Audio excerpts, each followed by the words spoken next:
Hindistondan juda ham ko'p amla yog'i kelardi, ya'ni sochlarni baquvvatlashtirib, sinishini oldini olib, to'kilishini oldini olib beradigan yog'larimizdan. Endi bizda shuni nabori bor.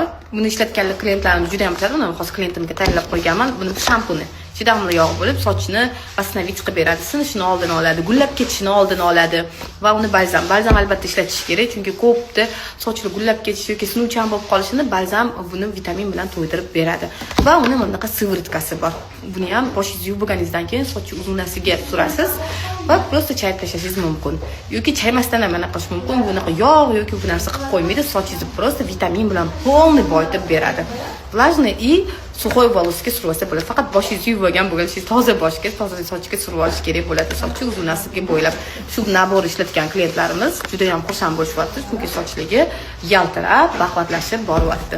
To'kilishini uchun emas, bu prosta sochimizni baquvvat bo'lishi uchun ishlatiladigan shampunlarimizdan bittasi.